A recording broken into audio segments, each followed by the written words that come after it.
মুখটা এরকম পেঁচার মতো করে বসে আছিস কেন? বউ কি তোরে মাইরেছে? হ্যাঁ মারিছে। কেন মারিছে? ওই যে কালকে যদি ফাজলামি করলি আমার সাথে, এই জন্য তোরা তো কিছু কয়নি, কানটা মইলে দেয়নি, এই জন্য মারিছে। আবার আজকে কয়েছে যদি এরকম করিস তাহলে পরে কানটা মইলে কলারটা ধরে তোর পেছনে দুটো লাথি মারার জন্য, বুঝছিস? ওরে বাবা, বড় কথা শিখে গিয়েছিস। হ্যাঁ, মারবো এক থাবড়া। মারবে খাবরা, তুই যেমন ভেরু করলি, এই জন্য তারা কি করবো? হ্যাঁ ভেরুকে ভেরু বলবো না, তোকে বাঘ বলবো? হ্যাঁ, বউ যা বলে তাতে করে মুখ বুঝে বিড়ালের মতো করিস। পারলে কিছু করে দেখা। কি হাসতেছ কি? আমগো শিবুর সংসার বটে, এই দুইজনে গলায় গলায় প্রীতি। আর একটু পর দেখো সারা গ্রাম চিল্লাইয়া মাথায় তুলছে। বাবা বাবা, একেবারে চলচ্চিত্র ছায়া ছবি। বউ আমার, সংসার আমার, আর যত ভাবনা তোমাকে না। তে ভাবনা হবি না? তুই আমার কাছের মানুষ না?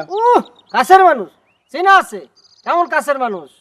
তোমরা কি করো বুঝিনি, পারলেই তো আমার যাকে যত যাই করো আমাদের ভালোবাসা কিন্তু কমাতে পারবে না, কই দিচ্ছি। হ্যাঁ